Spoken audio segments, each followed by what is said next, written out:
Hello and welcome to the very first episode of the Sabol State of Mind.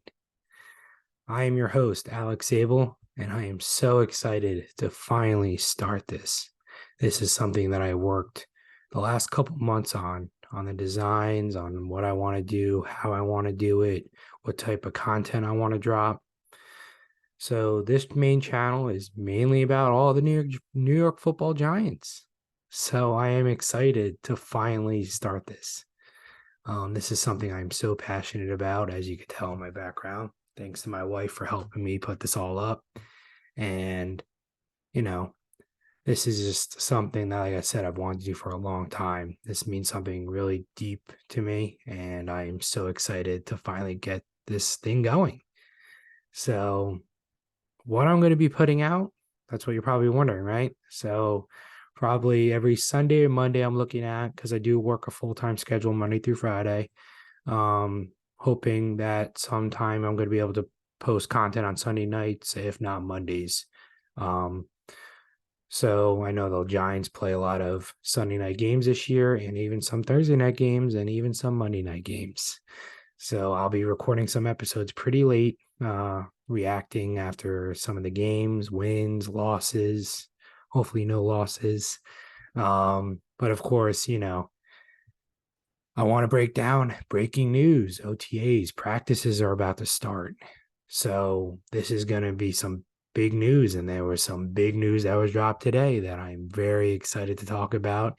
And which is why I'm dropping the first episode on this, because I waited for this news to drop, as we all are, as we are talking about number 26, Saquon Barkley. So let's talk about it. So obviously the Giants are going to keep him on the franchise tag, as it was reported around 4 p.m. today. Saquon Barkley tweeted, "It is what it is," at 3:54.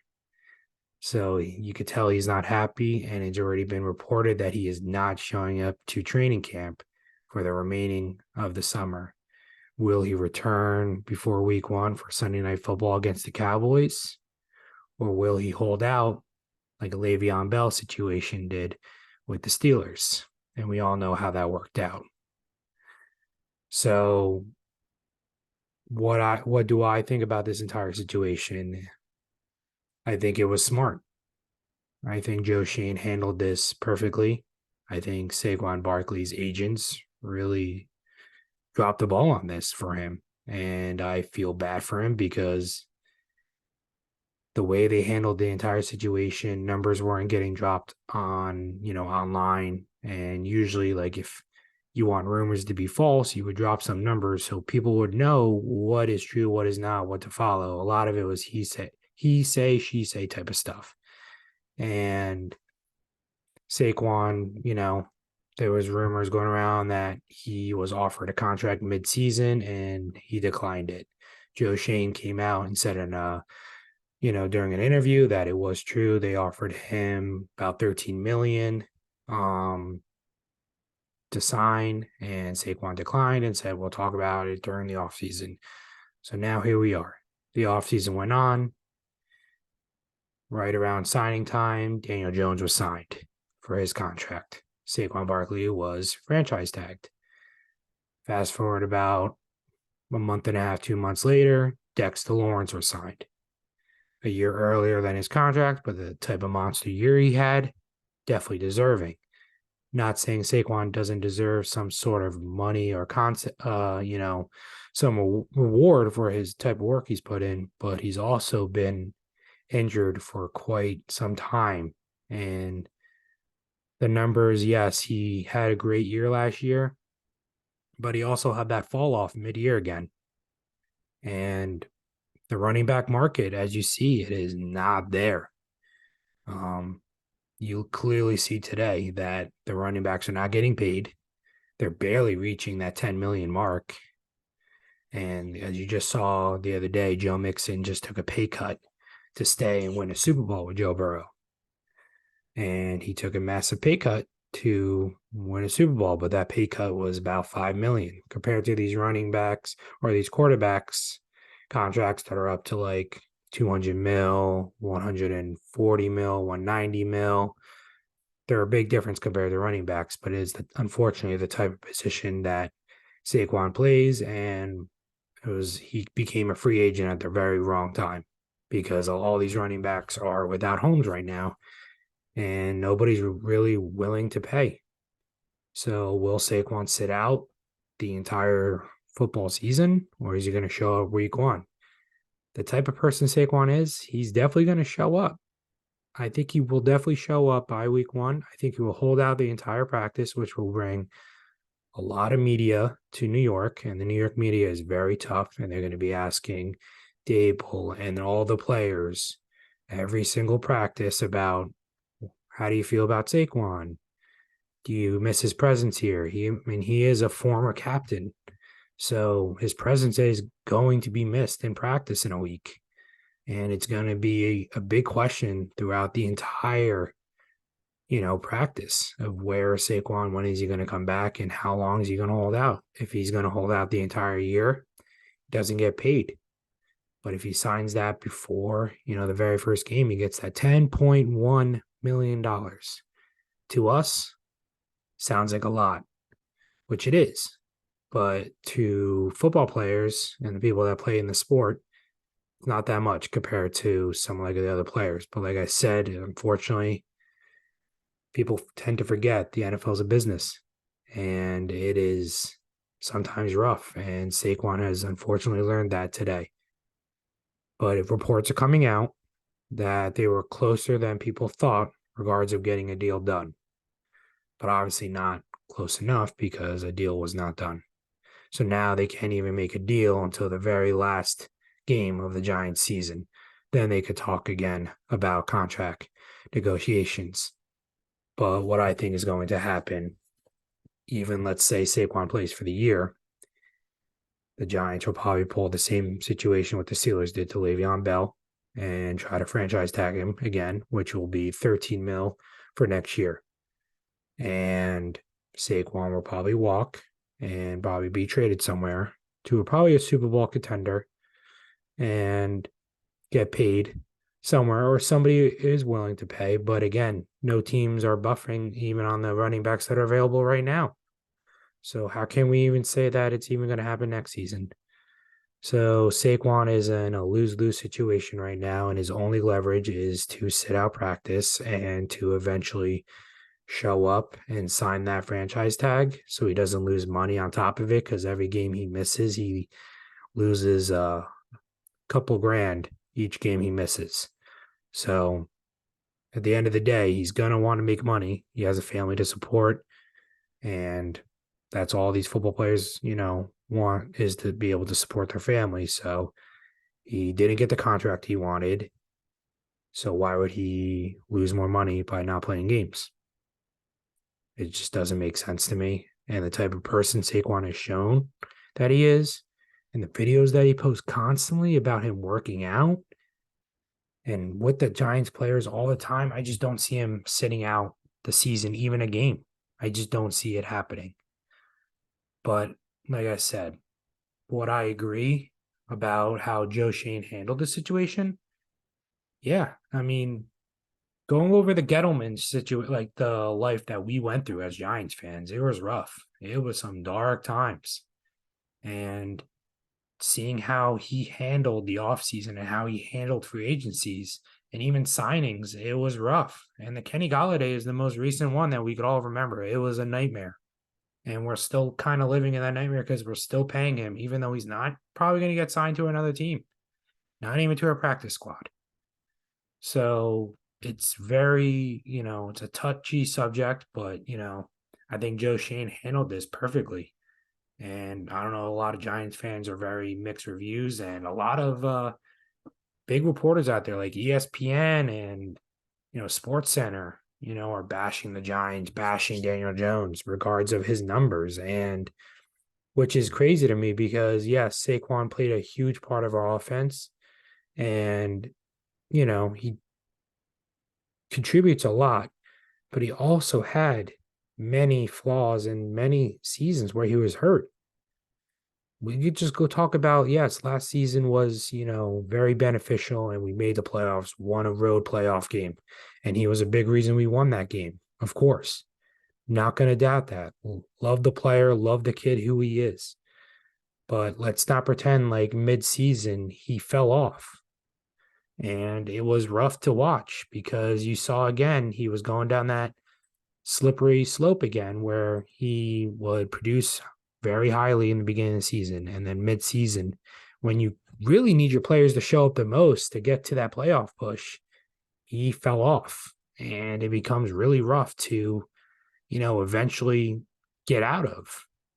And luckily, he's battling a shoulder injury throughout the year. So, like, as an example, so we started week 1, he had 164 yards, monster game. Big, probably the biggest reason we won that game because Daniel Jones did not look good for the first 2 games. New system, he looked off, but Saquon carried and he won that game for us. And then week 2, Carolina, 72 yards. Then Dallas, 81 yards. Chicago, 146 yards. Him and Daniel Jones fed off each other that game, and they ran all over the place. Green Bay, that was in London, 70 yards. Baltimore, 83. Jacksonville, 110. Seattle, 53. Very tough game. Giants fell short in that game. And then Houston, 152. And this is where he starts declining and falling off mid-season, because now we're on week 11. We are at Detroit. 22 total yards. He took 21 snaps that game and only 22 yards, 1.5 yards per carry. And then after that, Dallas, 39 yards. Washington, 63. Philly, probably the best team in the NFC. That's me saying that as a Giants fan. 28 yards. Washington, 87. Started picking it up. But again, we're at the end of the season again. And then Minnesota, 84. And then Indianapolis, 58. So he fell off mid-season. Like I said, it was, a slow road and he was battling a shoulder injury and he was battling through it probably because he wants that contract. So he was pushing through, but it came out, his play was not top notch as what it was in the beginning of the year. And then before that, like I said, last season in the 2021 season, very rough year. Myself as a Giants fan and many Giants fans, again, love Saquon, love his personality. Definitely was made for the New York media and was made for New York in general. But what a rough year that was. He was probably one of the worst running backs of the year. And he only had 593 yards total the entire year. And like I said, it was just a long, dragged out season, but he was also coming back after an ACL. So it was a long season with him not producing. And right after the season, as we all know, Gettleman and Joe Judge got shown the door. Joe Shane and Brian Dable came in with their new crew, and they revamped this entire team and the belief in this entire team on smart, tough, and dependable. Saquon, he's smart. Saquon is definitely tough. But the third thing is he's dependable. And it's shown the last couple of years he's not been dependable. Like I said, in 2021, he only had 593 yards. And then 2020, played 2 games. He was out for the year.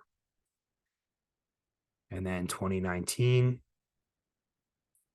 he could not produce again. And then 2018 was his rookie year, and he obviously won Rookie of the Year and went off. So, concerned? Dependable? I wouldn't know about, being dependable because he was injured a lot throughout his career.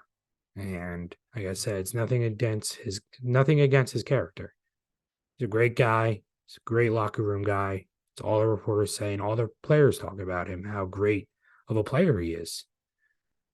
But the concerning thing is, he's not dependable, and you can't trust him to be on the field for 17 games a year because you're guaranteed at least he's gonna probably be out for like 6 games, if not more. But again, like I said, running backs are not, hot in the market right now. And the Chiefs are a perfect example of this because they just came off winning a Super Bowl again. And they got a rookie running back who produced for them, Pacheco.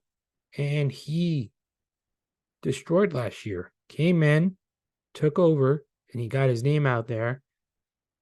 And they were able to get him in the 5th round. So the Giants went out and drafted their own guy this year, Eric Gray. So let's see if this guy can produce and if Saquon will show up. But we also have Matt Breida. We signed him again. So we'll see how he produces this year.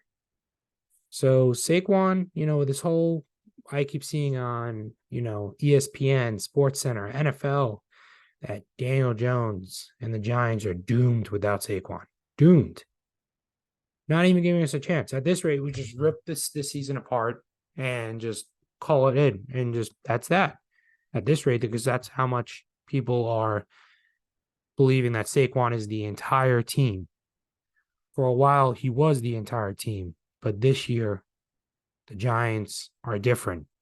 They added players. They added a lot of weapons for Daniel Jones. Daniel Jones just got paid. He's going to be coming back more motivated than ever. And I don't think fans or even reporters understand the type of, power that's going to bring Daniel Jones to actually have weapons. Finally, it's been something the Giants fans have been asking for many years. And he's finally got weapons. Darren Waller, yes, we know about his injury history, but he is still a top 3 tight end in the entire NFL, even being out for majority of the season. Just something that Daniel Jones can throw to, because that was supposed to be Kenny Golladay. And again, like I said, we know how that happened. Now you add Paris Campbell into that. And then you add Hyatt, which he's probably going to get worked into the system, which is perfectly fine. I don't want to rush the kid out. Darius Slayton has produced for us continuously, over and over again. The guy is so underrated, and he was voted the most underrated receiver in the NFL. And I believe that because he is super fast, and he does have some key drops at moments, but he is super fast. So I am not concerned about Saquon Barkley if he sits out or he doesn't, because I still believe the Giants are going to succeed with or without Saquon, and that's on the franchise tag or not. And I was on that boat that I did not want to sign him. Not signing him for that $13 million contract. I want him just to stay on the franchise tag because it was smart for business and it was best for the team. You keep the player that you want as Joe Sheen, but you also don't have to pay a fortune to keep him. Because again, history has shown over and over again, paying a running back big money does not work out in the end of the game. You cannot focus on building a team from the ground up if you paying a running back a lot of money when the age drops off at 28 years old. So it does become concerning at some point. And, Ezekiel Elliott is a recent example of that. The Cowboys paid all this big money on Ezekiel, and now he's not even on the team, and he's not even on a single NFL team yet. Because, again, teams don't want to pay running backs. And it's unfortunate, but again, NFL is a business. and businesses got to run. People tend to forget that. Yes, the NFL entertains us all. We love it, but people behind the closed doors, besides the athletes, they run a business. So I support, again, Joe Schoen 100% on this decision of not budging today. What you saw like on the reports is that they budged possibly a little bit, probably moved up to 13 mil, 12 mil, around that range.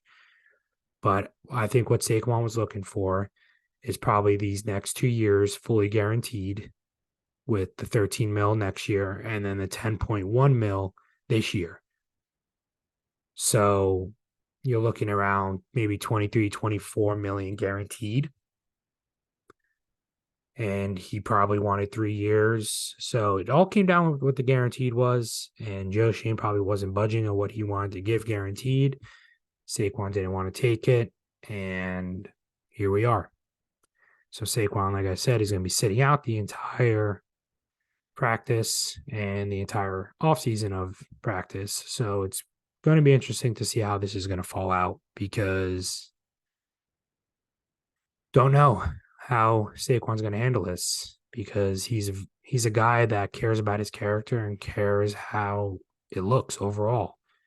So if he sits out, and let's say sits out a couple weeks of the season, people are going to start questioning him, and you could tell he was getting upset regards of false reports going out there, regards of the money he was asking for. So is this going to be, an ugly situation? Probably. But again, Joe Schoen stuck with his gut and stuck the franchise tag on him, and he'll probably do it again next year, even though, let's say, Saquon has a monster year or even has a production year like he did last year. He probably will place the franchise tag again. Just again, it's smart for business. And Joe Schoen has said since the beginning, he does not believe in spending a lot of money on things that he does not believe that will build the team. And he wants to build the team from the ground up. And he's done that. And he's keeping guys in within the agency, which we haven't done in a long time. And Xavier McKinney is a pure example of his contract comes up next year after the season, and he's going to be looking for a big contract. And he hints, Joe Schoen, all the time about people's contracts coming up in the next couple seasons that they have to think about, because you got to think about 3 years ahead each time in the NFL season. And that's how all these GMs and coaches think about 3 years ahead. You can't get a full view on an NFL draft class until about 3 years. Yes, 1 year they could look terrible, somebody, and then the following year that person could look like a star, and then third year they're all pro. You can't judge, a single class by, 1 year. It takes 3 years to really develop and build something special, and that's what Joe Schoen and Brian Daboll are doing from the ground up, and they're doing it right. They're not going out and breaking the bank on people. They're making smart contracts from the beginning all the way to the end with each contract that they have negotiated since the free agency. So, like I said, I'm very interested to see how this is going to end up and how ugly this can get as well, because it's probably not going to get prettier just because of the situation that we're looking at right now. So, what is going to occur at practice? A lot of questions to the coaches and a lot of questions to the players, like I said. So this is going to not get, easier for the players and easier for the coaches. And I know Brian Daboll is not a big fan of, the Saquon questions, because, he wants that to be handled outside of here and not brought into the practice, because he's trying to focus on the practice. But unfortunately, this is the New York media. This is what you signed up for. So we're just going to have to handle it right now and see where it goes. But I believe that Saquon will definitely be there week 1 for the Dallas Cowboys game, Sunday night game.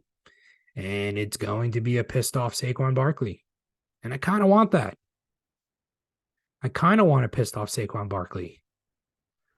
Let's show why you should have got paid and why you believe that you are the best running back and you should be paid like Christian McCaffrey money. But again, you got to be smart, tough, and dependable. And Saquon's missing one of those. So let's see what happens.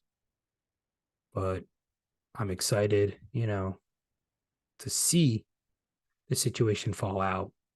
And hopefully it doesn't cause any fractures in the team, because this is probably going to cause, stress in the locker room, because he is, like I said, a captain, and a captain that worked, hard for a majority of the years that he played in the NFL and is not getting paid for his work. So the way that can look in the locker room, probably not good to a lot of players, especially players that are trying to wait for contracts.